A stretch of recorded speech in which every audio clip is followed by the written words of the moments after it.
Hi, Andrea. Hi, Nick. I am so glad to be here. Me too. Before we started the intro, we were already laughing, and it's a good thing. Laughter is the It is. best medicine for me.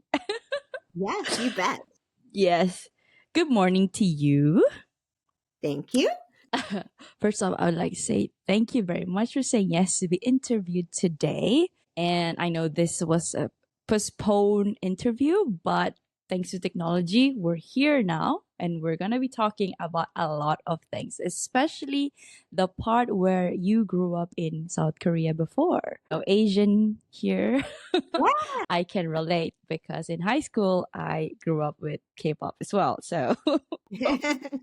I love that. So, yes, to the listeners, my name is Nicolette. I am the creator for the podcast titled You're Worthless. Read that again, the juxtaposition of your very soul. So, we have Andrea Johnson here with us today. And I would like to read a bit of her introduction to all of you listening. And then we can get right into asking her some questions.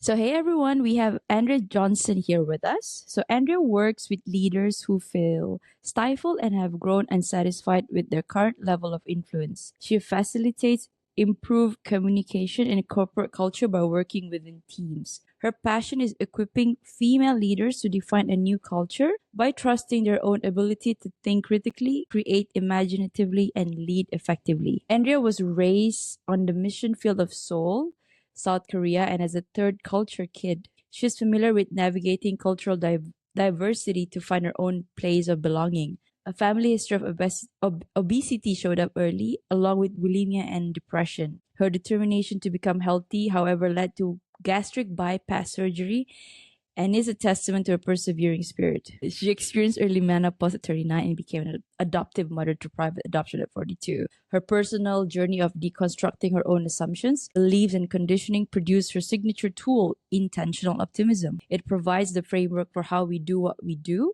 It's the attitudes and mindset we employ and embody to live out our own values, goals, and dreams with excellence. Andrea is a certified Maxwell leadership trainer, coach, and DISC behavioral analysis consultant. Welcome, Andrea. Wow.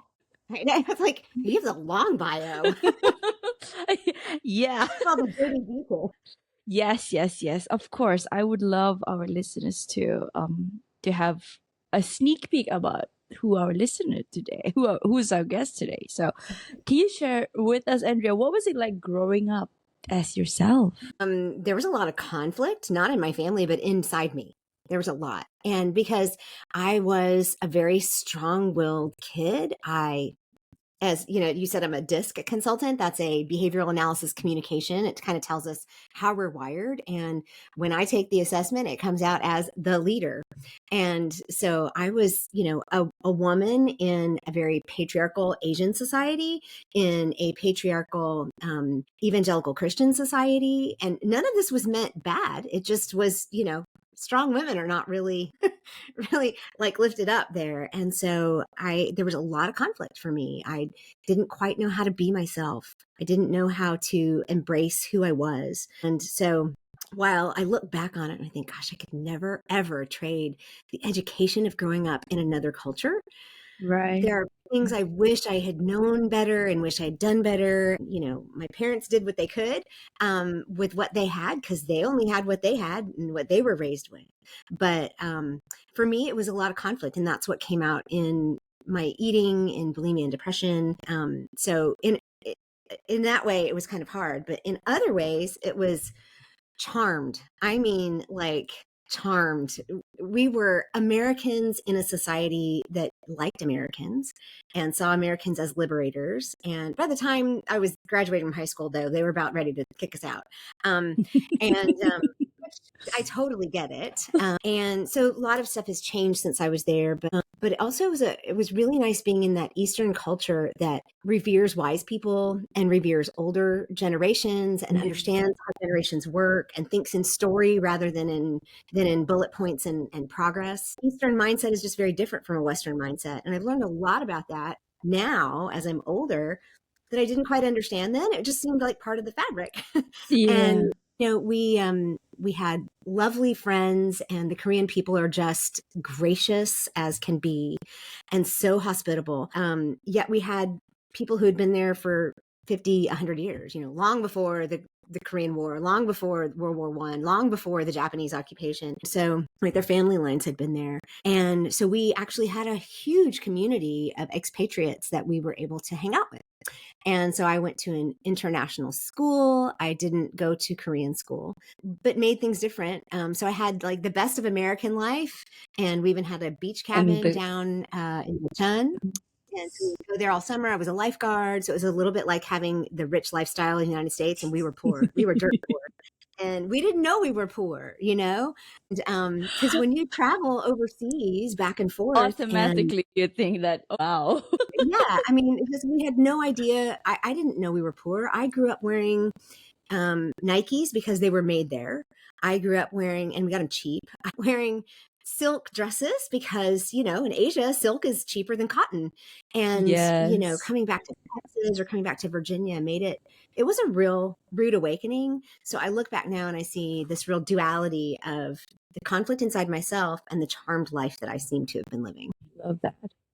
Wow, there's so many things to unpack. So what happened that actually led you to that bulimic um period and depression? Like, what actually happened? Well, I don't know that there's one thing I could say as far as there was not a single traumatic experience. Mm-hmm. But the more I learn about myself and I look back, I can see why I didn't handle things well. I Mm-hmm. am an Enneagram 6 and I like safety, and I'm a thinker. And so everything happens in here. And it's a lot of things that happen. It's like anxiety. Right. But looking back, moving around a good bit and then moving completely overseas, I think was in itself a traumatic experience. I didn't know Mm. whether or not I would be safe. We lived there in a time when in the mid to like we went in 74 and I graduated from high school in 84 and came home. So I'm Wow, 57. that's 10. Um, 10. yeah. Thank you for being transparent. So that's 10 years in Korea. Wow. Yeah. So, but I went there and I started third grade, but it was a time of quite a bit of upheaval. North Koreans were consistently digging tunnels underneath the DMZ, and submarines were coming around on the coast to try and come to infiltrate. It was, if you look back at the history, I remember when there was an assassination attempt on the president, but it was his wife that was killed. I Mm-hmm. remember when the North Koreans came across the DMZ into the demilitarized zone and killed American soldiers in the DMZ. I remember waking up in the middle of the night because we had a curfew from midnight to 4 a.m. I remember waking up in the middle of the night and hearing tanks rolling down the streets just because that's what they Wow. did, and Wow. so I woke up one morning and my parents weren't there, and we were in a little duplex. And so my missionary, we called them aunts and uncles. It was like an extended family because we had left all our Yeah. family at home. So my Aunt Barbara came across like through the basement and found me. And because I was hollering, I'm like, Mom, Dad, where's everybody? And in the middle of the night, my dad had a kidney stone. And so they literally turned off the lights on the car and drove my dad through and around the barbed wire, trying to get him to the hospital through the curfew. And so, it's like those kinds of things, we don't realize how they affect us. And then you look back on them and Yeah. people say, wait a minute, you went to the beach and the soldiers were practicing target practice on the rocks? And you could we could hear the planes going over, and the American planes would fly so low we could like read, we'd have to like do this and try to best, Wow. and just because they were practicing and because there was so much activity, we just didn't realize, Mhm. sometimes how that affects us. And so I think all of those things combined with my own personality made it so that food was a very acceptable, safe thing for me to kind of wrap myself in. It was a Right. comfort because this is long before Korea became this amazing technology powerhouse. And, Yes. Yes. I mean, this is long before, this is 50 years ago, right? And, Yeah. they didn't have canned goods, so everything was fresh. We had to can all our own food. We had to do all of these things. And so it was very much going from the United States, where everything was a lot more modern, to if we felt like third world. It really Mm-mm. wasn't. It was still Seoul. I Yeah. mean, it was still a big city. But Exactly. but we would take a lot of food with us, canned goods. I would sneak foods like peanut butter and keep it under my bed, or stuff out of the freezer if we had ice cream, and just little things that would allow me to kind of soothe my anxiety, because I just didn't know how to do it. I didn't know how to soothe that. So Regulate. Mm. yeah, had no idea how to regulate my emotions. And my parents had no idea. They were just trying to make ends meet. They were trying to make sure we stayed Exactly. warm in the winter and cool in the summer. We didn't have air conditioning. And it was just, we were from Texas. So it's like, you have air conditioning. Of course you have air conditioning. Me So, too. It's blasting so now. yeah. Yeah. So it's those kinds of things that I don't think we realize sometimes what we've been through, because it just seemed like normal life, you know? And so I still look back and say it was a very charmed life, but I have to recognize there were some things that I think not pushed me, but kind of enabled me, or made it so that I needed to find something like food to help. And I was a good girl, so I wasn't going to drink and I wasn't going to do drugs. And that was all available, because nothing is, it's like you just walk into a drugstore today. You don't need a prescription. There was no drinking age, and my friends did that kind of thing. But I just was afraid to do it. And so I ate instead. You ate. Well, thank you. Mm. Wow. Now, I think I'm going to go back to, it's going to go back and forth on this, but let's go back to the work that you do currently. What are core values? I wish I had known this, Nick, when I was 15, because core values are basically the principles and the priorities that we are born with, that kind of help us navigate through all of life's twists and turns, ups and downs, waves, the crashing over us of emotion or circumstance, while keeping our own authority and our own authenticity at the forefront, right? It's like those are the principles that are our non-negotiables. Most of us do not honor those because it is not in our best interest society-wise to honor our own core values. And it just is easier and better for us to blend in, or to capitulate, if you will, or to say, I'm gonna like follow this line instead of, following my own. For instance, another way you can describe them is a lot of people now talk about values in business, and they talk about the core values of a business or an organization, but those are outside of you. Those are more what I would call the principles, the mission, and the vision of a business. Mm-hmm. Core values are inside of you. They're not your Mm-hmm. family. This is my definition, right? This is the way I work. It's not your family. It's not your faith. Faith could be a core value, but it's not your country. And it's really more things that are kind of, you can't see them, but they're very real. And if you dishonor one, you will know it, right? Yeah. So, for instance, It's like if disrespecting yourself or I don't know, like karma is just exactly, gonna hit you. Like, well, and yeah. here's the deal: we're going to react to it. We're Mm, going to react no matter, because it's how we're wired. It's like yeah. the basic internal principles. It's like your own compass, Mm, and there's no bad, right? It's like people don't do this work because it's scary to look inside, right? But the reality is nobody has a core value of narcissism.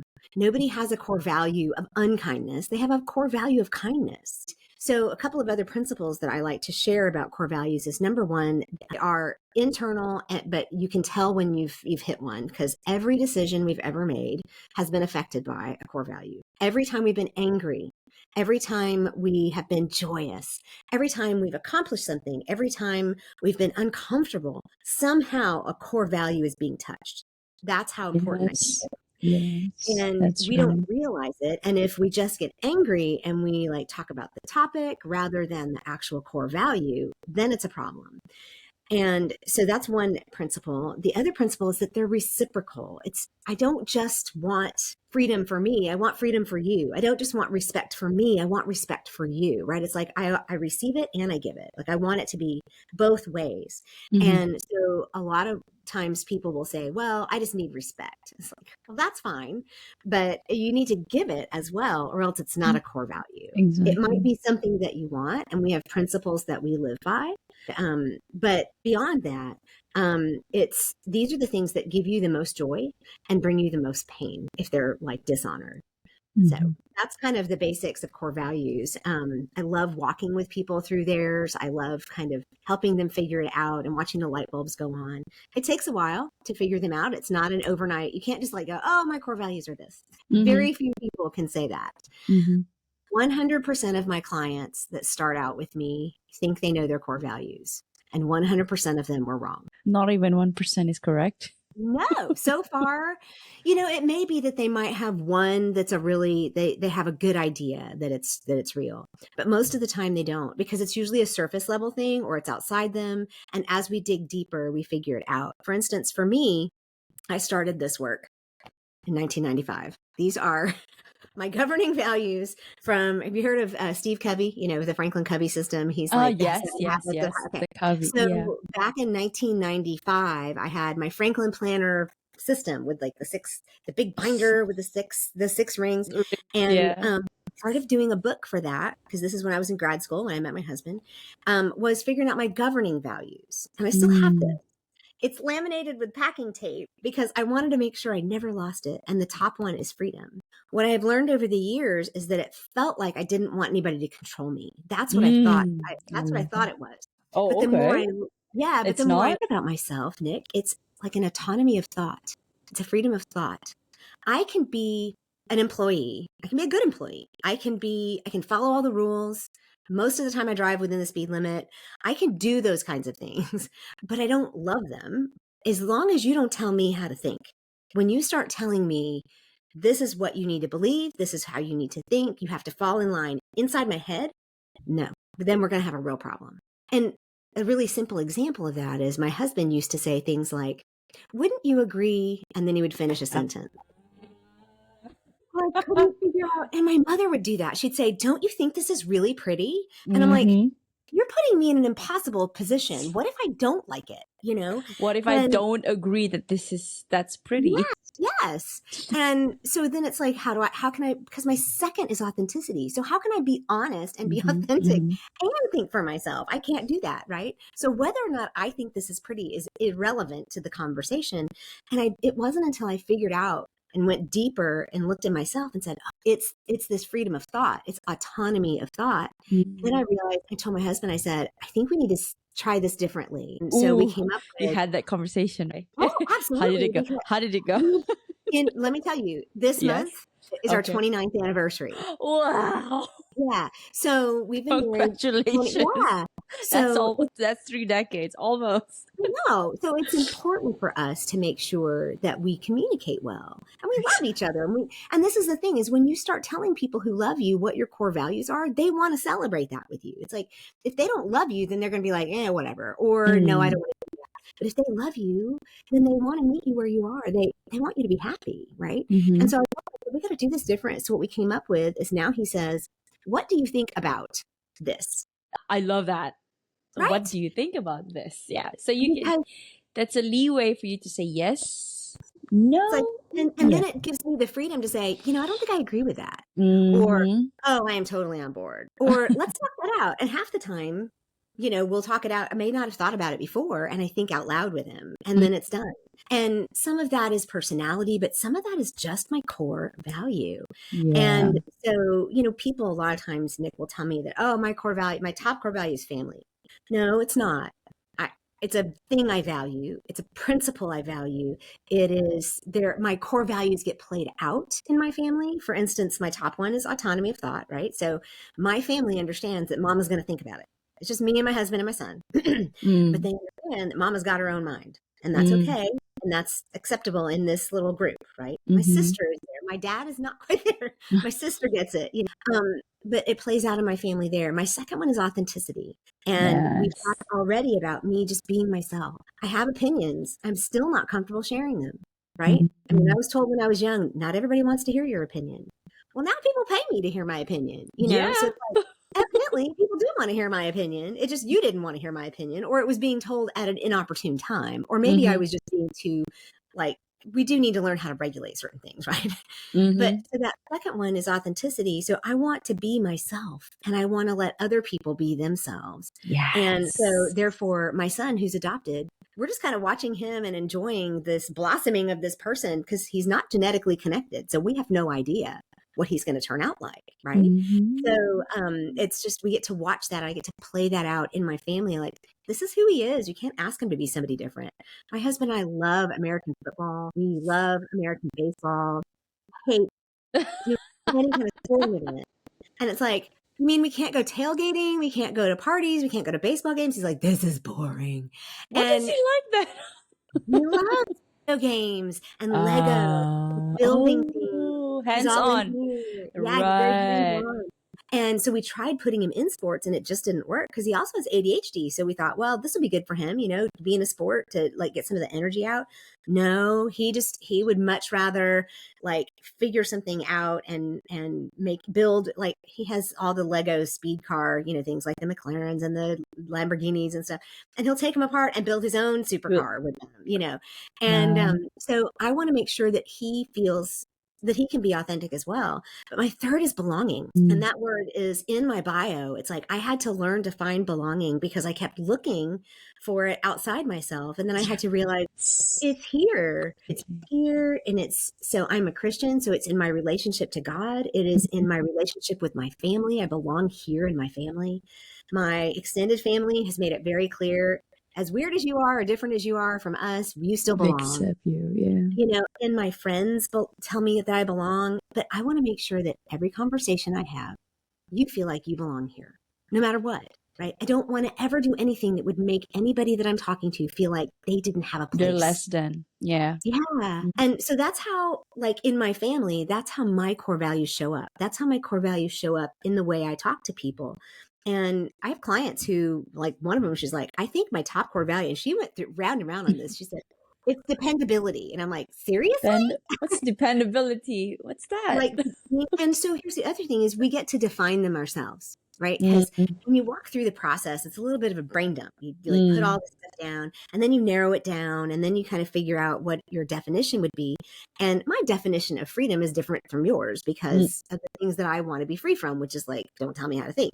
But her definition of dependability had to do with, I am going to do what I say and I need you to do what you say, right? It's like, if I say I'm going to do something, I'm going to Ah, do it, right? It's like, I can depend on you. If you say you're going to do for you to something, then I follow can, through. that's Mm. like not the follow through. So it's like, then you get to put your own definition. What does that mean there? And then you learn how to communicate it. But everybody's wired a little differently. And it's just so fun to watch people figure out, my goodness, this is why I've always had a problem with this relationship. This is why I really didn't like working in that job. I mean, look at you You laughing. touched. I touched a nerve. Yeah, no, yeah, yeah, it's one thing that I'm dealing now. Yeah. Exactly. Yeah. That So it's communication part is the Yeah. So in my business, mm. I work with people. A lot of times we'll start with DISC, which is an assessment that you take for 10 minutes or 15 minutes. It's very simple. It gives you a 30-page report. It explains how you're wired to communicate, right? So we all have patterns of communication and it's Ooh. 4 different quadrants. It's very simple. It's very tactile. It's very black and white. It's like you're either, so it stands for D is dominant or director or driven. And they're only about 3% of the population. These are your doers. It's like the bottom line people. I Right. is influencer or inspirational. These are your storytellers. They're about 11% of the population. That's me. The S's, DIS, it goes around a quadrant, are your steadies. These are the ones who are your team players. They're gonna, Research. pardon? The researcher, because Well, that's your C. That's your compliant or your creatives. So your right. steadies are your team players and the ones who are going to make the trains run on time. They're going to make you follow all the rules. They're going to get everybody together. They're about 69% of the population. And then your C's are the creatives and the compliants who are your detail people. Beethoven was probably, he went deaf and then he still composed music. He was a C. He knew music well enough and he knew what it was going to sound like. He could actually do it while he was deaf. So these are your people who are your detail oriented. And we're all a little bit of all of that. But Everything, yeah. yeah, a little bit of everything. We have a little bit of all of it in us. But when I can show somebody that and then say, all right, let's see how your core values show up and how you communicate. And then taking their DISC information to their boss or to their team, and then taking their core values and saying, these are the things that are important to me. And so as we work together, how can we, what are yours? How can we do this together? I've had team leaders actually take the exercise to their team and figure out their team core values based on everybody's personal core values, then saying, well, what does our team want to stand for? Not even in an organization, just a team in an organization. And it's just fascinating work to see people really like decide, this is who I am, and I'm going to move forward this way, and I'm going to figure out the best way to work in this situation or in my family, that kind of thing. It's just really rewarding work.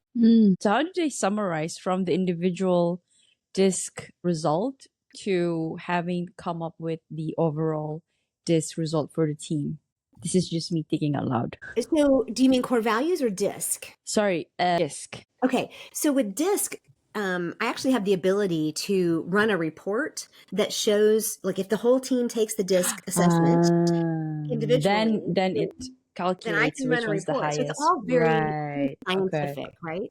Whereas core values is a lot more, it's like, this is where we have to talk. This is where we have to, because people are going to answer things based on what they think they're supposed to say. And the DISC assessment actually kind of takes that into consideration, right? So you end up with 3 graphs. It's like the graph of who you're showing up to be today, like who do you think you're supposed to be, what you're born with. This is probably what you are when you're really stressed and you get squeezed, and this is the true you that comes out. And then you have the ones that you've worked on the most. So we call them like muscle groups. It's like the muscles you're born with, the muscles you use today, and then the muscles you've worked on the most. I walk and I do like strength training, and it's like my muscles today, my back muscles are sore because I did a bunch yesterday. And so it's like, being able to say, all right, well, I've worked really hard on being a follow through person, because I am not. I am not that person. So, I've worked hard on those. And so in that last graph, it shows that I pretty much have embraced the fact that I need people around me on my team and to help me that are good at follow through. It's a sounding board. Yes, Exactly. same. Accountability. Yes. Yeah. Because humans, we are wired to be in a tribe. I mean, it's Some of us innate. are.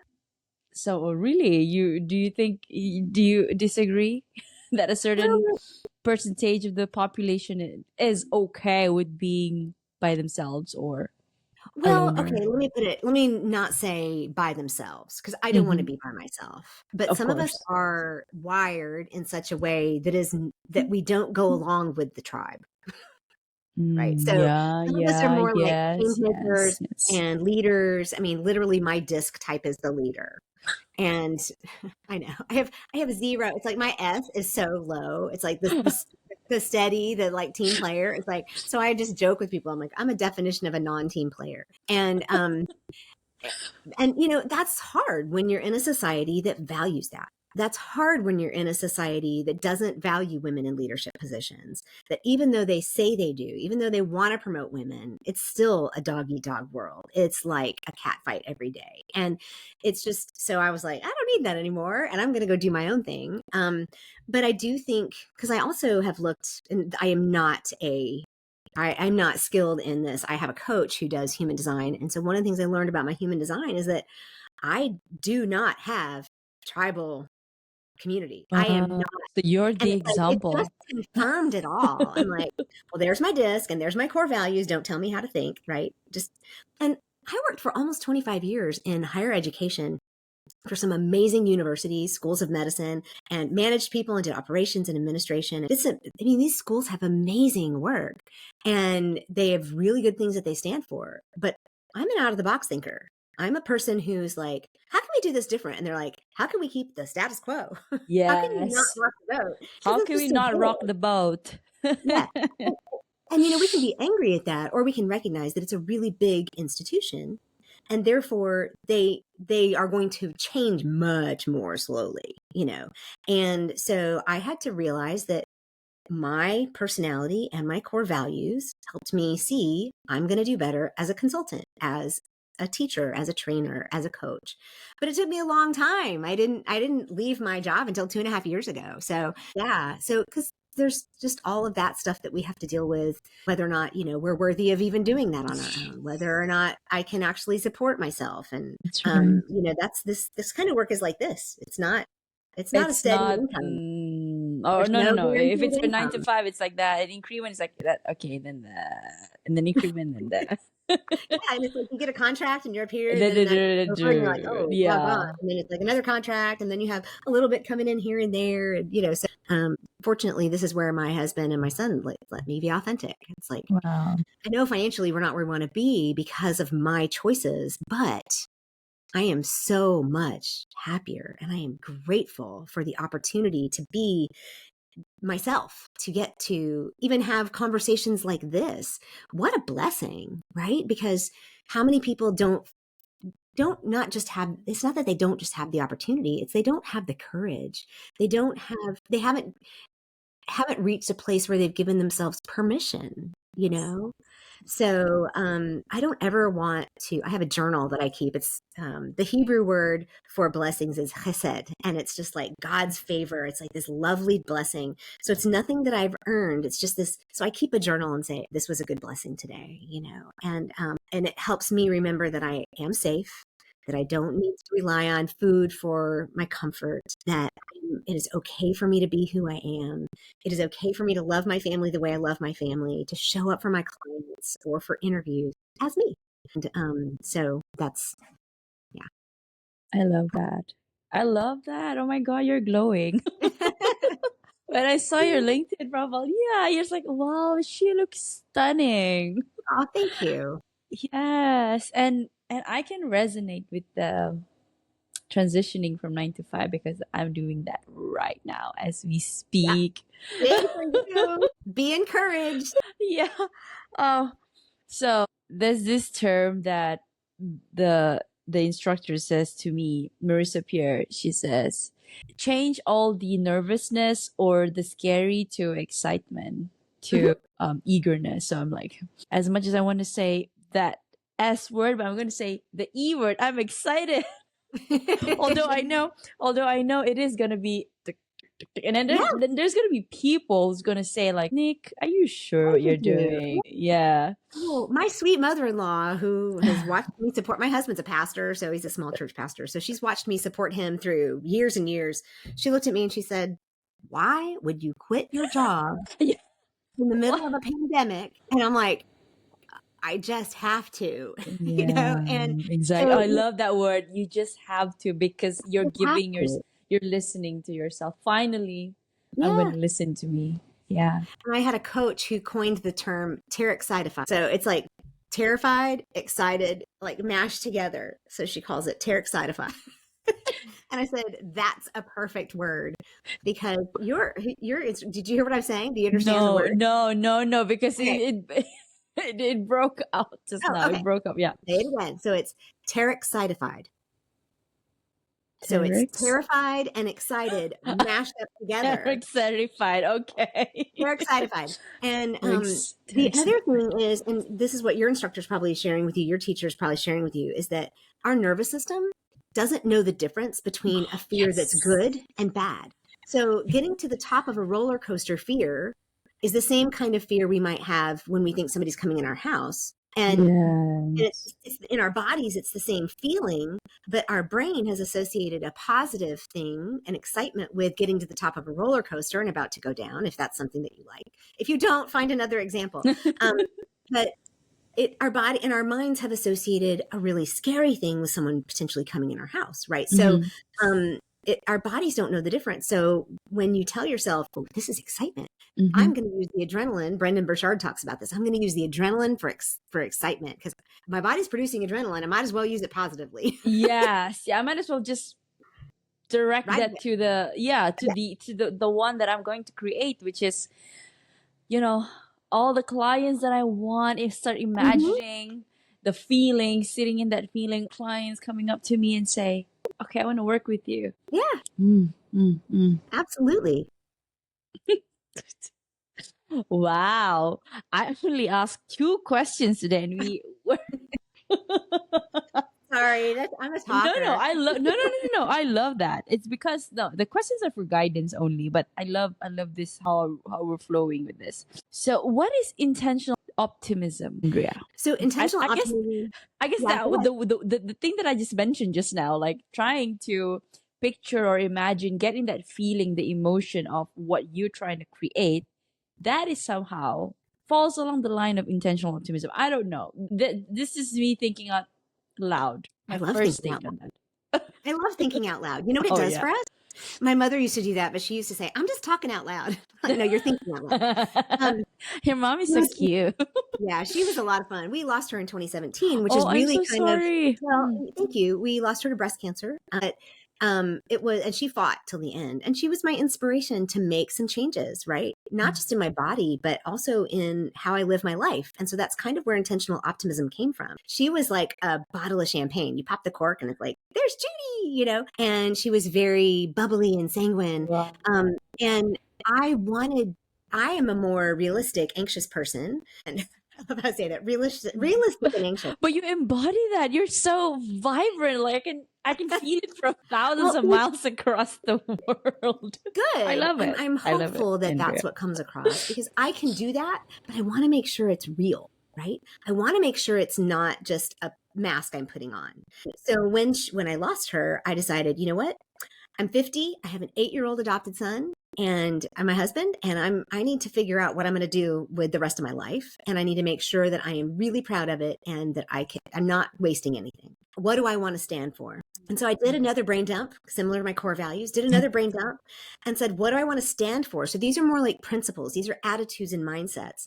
And what I did was I narrowed it down to 6, what I call tenets. Tenets are things that in different religions, they might use a tenet language. In Christianity, we don't usually use that. But tenets are like principles and priorities. So I have 6 of them, and they kind of, optimistic is the first and intentional is this, they kind of bookend each other. But literally it is the attitudes and mindsets that we employ and embody to live out both our core values and our goals and dreams with excellence. It's Mm. how, like you read in It's the the bio, how, it's right? how I want to do what I do. So I start with, who are you, your core values? How do you communicate that, your disc? And then we talk about how are we going to live that out? Ooh, I And love that. you don't have to live all of intentional optimism yourself. I mean, you may not need to be, you may be a naturally optimistic person, so you don't need to focus on that. But optimistic is not sunny optimism. It's hopeful. It understands, it's confident of things, and it's proactive. So it's an active and action oriented optimism. It's like, I know I have enough to make the next best step and I'm going to move forward. And I know something better is down the road. I have to go get it. Right. It's like, so it's optimistic in that view. The second one is being present. And it's more than just being in the moment. It has to do with wonder, seeing the beauty in things, being generous with my time and my money. As a I love that. 42, yeah, Yes, a yes, yes. 42-year-old brand new mom, all of a sudden I needed to be it's like this demanding child, right? Um, and Yes. so now that he's a teenager, he's a 15-year-old, and he loves memes and he loves humorous things. And it's just so easy for me to say, no, I don't want to see another one. No, I don't want to see another one. And because our sense of humor is not the same, right? And no. And part of that's because I'm a 57-year-old woman and he's a 15-year-old boy, right? But part of that is we just have very different personalities. But Mm. learning to be generous with my time and just saying yes, just for a moment, just say yes, right? Yeah. And What he is just gets that? Like, yeah. yeah, he just gets so much joy out of that. So that's being present with him, right? It's like he doesn't need me to get in his face and say, "How are you?" He's like, "That's weird." But Mm-mm. what he wants is for me to enjoy a laughter with him, some laughter. That's right. But being kind and open, like I said, making sure that other people feel like they belong. The third one is energetic. I'm 57. I need to make sure I have enough energy to make it. But also, as you're moving into this entrepreneurial space, it's this attitude of industry. It's thinking outside the box, always looking for the next thing. What's my next step? How am I going to grow this? How is this going to help people? And Mhm. then being allowed to tap into excitement that's out there. What is it that is exciting and brings me joy? Because when you are life focused and you're more focused on joy, then you're more likely to share that with other people. And you said, you're glowing, you're bubbling. It's like, this is my life focus, right? This is me being Yeah. focused on excitement and saying, I'm going to live this out. Now, I need a break in between interviews because I expend a lot of energy on an interview, but I just Mhm. know myself, but I want to make sure that I have that available to give. So that's the Mm-hmm. first three. The fourth one is courageous, that's where leadership comes in, right? It's like, I need to be willing to be the one to go first. Somebody's got to go first. Sometimes it's me, sometimes it's not, in whatever situation. And I always lead myself first and then I lead others. But it also means a sense of adventure. Like, what's around the next corner? Like, I don't know what's around the next Nobody corner. has done it. Let me do it first. Yeah. Or I don't know what's around the next corner until I get there. So let me get there, Yeah. And that builds up resilience, right? I like to say resilience is earned from the falling down and the getting back up and the falling down and the getting back up. We build the muscle Yes. of resilience. The fourth one is probably the hardest one for me to own. I don't think it's hard for me to do, but it's hard for me to own because I was taught that wise or being, having wisdom was something that old people did Mm. or smart people, right? And we never think of ourselves like we don't think of ourselves as worthy, like wise and smart. Mm. I'm really working to embody that. And I want to make sure that every time I show up, anybody that's talking to me gets whatever wisdom I have. It's free. I give it. I don't hold it back, but it means that I'm willing to understand you and where you come from before I make sure that you understand me, right? I want to be wise in that. I want my words to be uplifting. I want to be respectful, all those things. So that's an attitude that I want to live out. And then wrapping it all up with intentional. I have a purpose. When I was working in the hospitals or schools of medicine, I'd be walking down the hall and people were like, I can tell you're coming. It's like clomp, clomp, clomp. And I'm like, I don't wander, right? I'm not a wanderer. I'm going somewhere. I have a purpose for what I'm doing, I make plans, and I'm interested in growing. And so, John Maxwell says, if you don't evaluate your experience, you won't grow. If you plan not to grow, or if you don't plan to grow, you will not grow. I mean, We will not go grow. through Yeah. school, and then we get out of that structure of learning and we forget. So that's the intentional piece. And so, a lot of times I'll work with a client and they'll work on one. For me, this was like a survival guide. I needed this. And Mm. to be able to say, all right, as I head towards my next, hopefully 50 years, this is what I want to do. This is how I want to live. So I love that people are interested in it. I love that other people, want to learn what it is, because for me, it was life-giving. Mm. And I love when you said intention, because to me, I also believe, I always tell this to my teammates back when I was still working. I said to them, everything that you do, you must start it with intention. What is your intention on completing certain things? And then now that you have that intention and you're moving forward with your courage, with your own conviction, okay, I'm heading towards this direction. And you have to also understand that not there will be people who will not be on the same bandwagon as you are, and it's okay. Mm-hmm. It's okay. Mm-hmm. And I think it's transition between believing in yourself and also not judging that other people cannot see the vision that you have for whatever it is that you're doing. Mm-hmm. I guess that's the acceptance part, and just moving on your path graciously with that. Yeah. And yeah, that is the thing that I always remind myself. And that's about, yeah, it's I think it yeah, judgment, Mm-hmm. being judgmental. I think Yeah.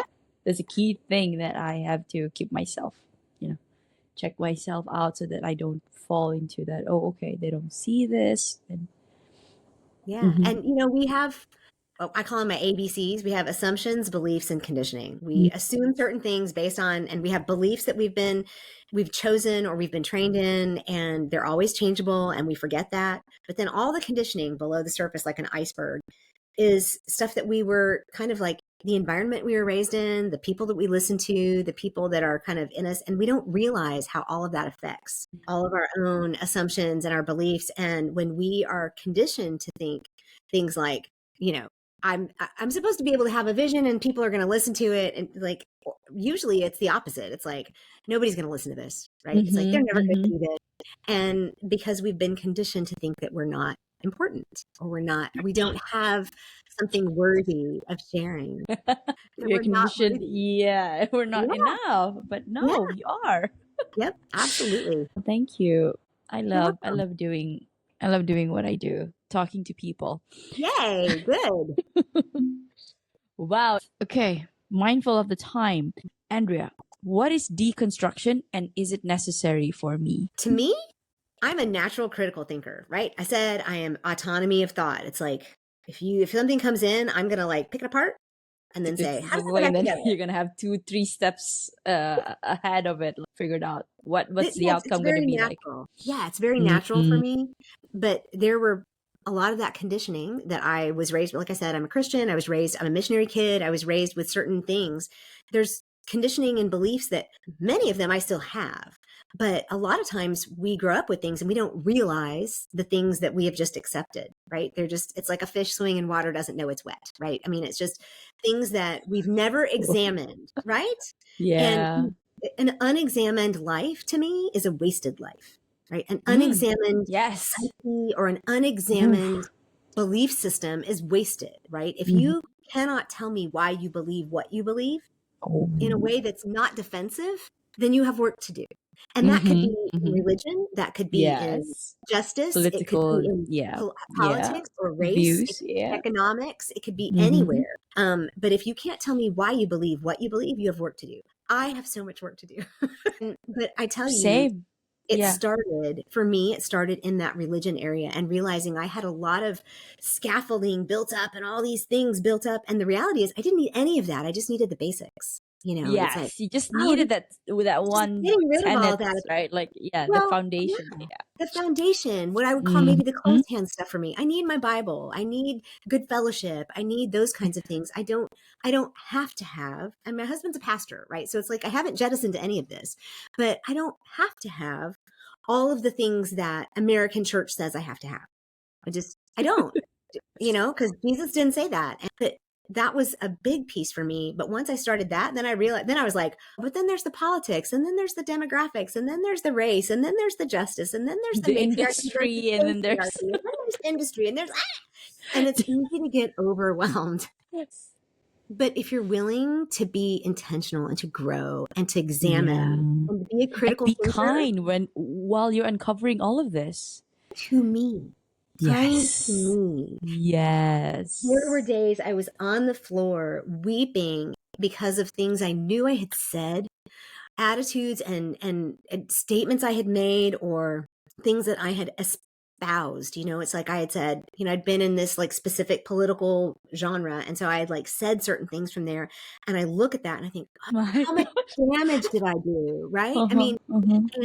but it's that giving yourself the grace to know what you know when you know it and say, all Yeah. right, I am always in this constant state of deconstruction. Mm-hmm. And, I love you know, that. Yeah. and really, it's a scary word sometimes. And it can be really scary because sometimes you're I taking down I think it's black synonym and to white things. awareness, right? Somehow synonym to being aware. Yeah, but you have to be willing to do something with the awareness. Yes, yes. I mean, it's more Putting it than into that. action. Yeah. Yeah, Yeah. it's If more. I you're mean, aware but you're not doing anything, then it stays just the same. I loved my grandmother very much, but towards the end Mm-hmm. of her life, she made a statement to me. She said, I've realized, meaning I'm aware, that I'm a little bit of a racist and I'm okay with that. And I'm like, That did I not don't know what sit in I my don't know what to do stomach, with that. but I'm not okay with that, thank you and for the information. and that's the difference, right? There's an awareness. Yes, yes, There's not a yes. willingness to do something about it. That's true. And, That's true. at 75, 80, 85 years old, it's a lot more difficult to break down the things that you've believed all your life or been taught or kind of just didn't realize were there. And so I think it's hard work, but it's worth it. And, to be a critical thinker, and we're not taught to be critical thinkers. We're taught to recite things. We're taught to memorize things. All of our school systems, I don't know what they're like in Malaysia, but here in the United Same. States, same. Okay. So it's Yeah. like everything is you recite back what it is. I mean, we struggle with my son. He's And you, ADHD. It's just like, just answer the question, or just do it fast enough, or just turn your work in. It's like once you get and out of high school, if you don't go to college, that's fine. But, it's like you just need to pass. yeah, and that's reciting, that very act of reciting, that creates your belief. Right. Sometimes you just recite, like when you're small, you just reciting, reciting, reciting, but then you associate that with that being truth. True. Yes. Ding High ding. five. High five. Yeah, you do. You associate all those things with being the truth. And you don't Yes. realize that the textbooks were written by people here in the United States that had a specific bent, who were trying to tell a different story to make it look better. Exactly. And you don't Exactly. realize that I'm a Southern Baptist. I mean, you don't realize that, or I That's struggled with it for a really long time, but the Southern Baptists split off from the regular Baptists in 1845 mm, because they mm-hmm. wanted to send slave owners as, Swayed. and it's Yeah. just like, how does that not bother you? Exactly. you know, I'm like, how is this? So I have to be really careful because we're still in the Southern Baptist Yeah. Convention, but in my church, that is not taught. Right. It's like, and Mm. we live differently, and we live a different way. So until, as I would say, God in his providence moves us out of being in a church, I get the opportunity to teach people differently. I get the Love that. opportunity to say, this is not what Jesus would have done. Yeah. So, but I also I want think to you be kind and provide them gracious with the with anybody that I tools talk so that they with can think for because themselves. Like, they have okay, had the and then they can beliefs start just like I applying it. did, right? So Yeah. it's very important to remember that the work is long, the work is hard, and it's not just for me, right? Mm. It's if somebody else is in a hard spot and they're reacting to something, it's because something is either hitting a core value or an assumption or a belief that they have, and I need to be And they have, gracious and yeah, give them the space to figure to it out, work on it. work Yeah. on it. Yeah. Yeah. Oh, I love that. I love that. And that's as you were breaking up just now, but I was just saying that you provide them with the tools and then for them to think for themselves and make the change in the different respective aspect of their life. So let's say they're Right. coming to you for career, they're coming to you for, I don't know, life, and then Mhm. they can sort of use that on other things and how it's Yeah. integrated Yes. And holistically. that's the word that I use for core values. I say, now go integrate them. Integrate them Mm. into your leadership, your life, your family, and Yeah. then see what happens with everything else. It's like tossing a stone into a pond. There are ripples. It's The going to affect it ripples. all. And it has to start with you. Mm-hmm. Oof. I love that. Thank you, Andrea. You're welcome. So what is next for you? I'm enjoying being more involved locally, and I have a leadership conference coming up in October that I'm doing here in the Charlottesville, Virginia area. I may in the future try to put that a little bit online. We'll see. But I also am. I have my core values course, and then I have some hybrid coaching that I'm doing. Like, you have the course plus some coaching. I don't know how soon this will be published, but I'm still looking for about 15 more alpha testers. I call it. It's like you get the core values course and 4 coaching calls with that to help you work through that. Because I'm thinking about potentially putting together, you hear that, I'm like hedging my bets, maybe a group coaching program. I don't know if it's going to be good for group or if it's going to be good for individual. But I'm also working this weekend. I've been working with some ladies. I do free mastermind groups where you can come in and learn some stuff and work through a book with me. And I'm happy to share that kind of stuff with you. As long as people can get on a Zoom call, they can participate. But they've asked me as a way to continue that to start a little bit of a membership program where we'll meet maybe once or twice a month and do leadership work and talk about that kind of thing. So I'm excited to see where this will go. I do have some contracts I'm waiting on. I love working in big teams, but I'm very, very excited about the way people are reacting to my core values work, because I told my husband, I said, this is sustainable for me. This is my soul work, right? This is the kind of stuff Oh, that just, I love that. This is you this know, is my calling. yeah, this is my calling, to help people see what it is and to help them understand who they are. And therefore, no matter where they go, how they can decide whether or not they want to fit in or align with whatever they're doing. Mm, mm, mm. So, Andrea, you mentioned where can people get in contact with you? My website is The Intentional Optimist. It's like intentional optimism, theintentionaloptimist.com. Mhm. You can find me on Instagram, same handle, LinkedIn, same handle, Facebook. I'm on there, but I'm not super active. I also have a podcast called Stand Tall and Own It. And it's my own stuff. And we're heading into almost 200 episodes. So yeah. Amazing. So early on is some like explanation of intentional optimism. But I told my podcast producer, I said, everybody's asking about intentional optimism again. I think we're going to have to revisit that. But if you DM me on Instagram or LinkedIn, I'll always respond. And I would love to hear from you. again, welcome. Just contact me if you're interested in the core value stuff. There's a button right above my head on my website that says free core values exercise. And it's a download to get you started. And if it's not enough, then you can contact me for the digital course or coaching. Beautiful. So many good things coming up for you. I love it. You're gonna be one of my people that I'm gonna look up to when I'm designing certain things, and I'm like, oh, I Aw. love your Instagram. No, it's really, really, I love your Instagram, and I have it open because I'm like, oh, I'm gonna revisit this. And right What's now, your- I'm not really putting much on there. Because what I'm doing is, here's another piece. It's like I help people Mhm. understand their strengths and work in their strengths, right? So for DISC, it's like we don't work on, yeah, we need to like figure out certain things, but my strength is talking like this. And so Ah, I don't it's advertise. connecting. Yeah, I it's love connecting. I it. don't I don't have a big social media plan, right? So Hmm. what you see on there is my goal is to get on 200 plus podcast episodes, interviews this year. And so what you see on there is I'm sharing other people's podcast episodes and everybody's like, "Oh, this is really cool." And I'm like, "Thank goodness, because that was the easiest social media for me ever."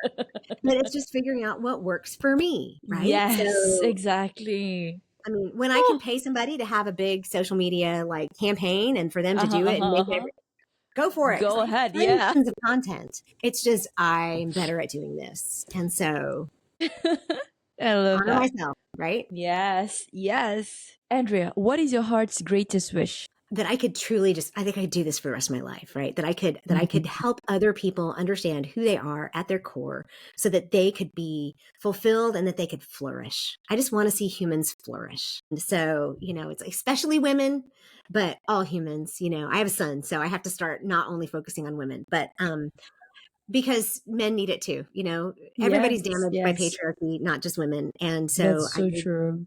I Yeah. just, my heart's desire is for everybody to understand what their core Mm. values are so that they can flourish. Mm. Do you have a mantra that you live by? Mm, do I have a mantra? I think I used to. I guess now it's it's almost like don't tell me what to think. That says it all. You don't have to. That's perfect. You don't have I'm to gonna tell me what stand to tall think. and own my mantra. Don't tell me what to think. I love that. I hadn't really thought about it because I used to have stuff like that. It's like, live well, be well, whatever. No, it's like the reality is if I'm getting back to who I am, that's probably what it is. It sounds very defiant.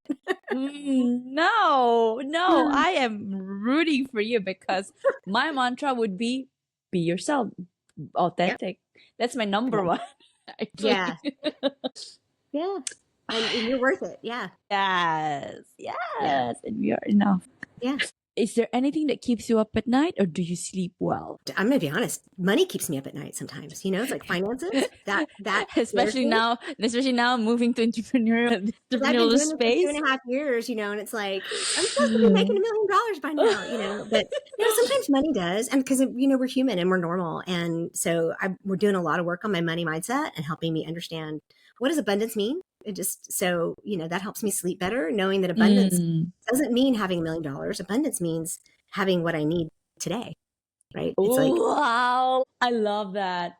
Having what yeah, I today, and that's it. Take it yeah. one step, one day at a time, one If I step at have a time. more, if I have more today than I need, I'm in abundance, Yeah. right? And it's like, well, that's a whole new way to look at it. Cool, I'm good.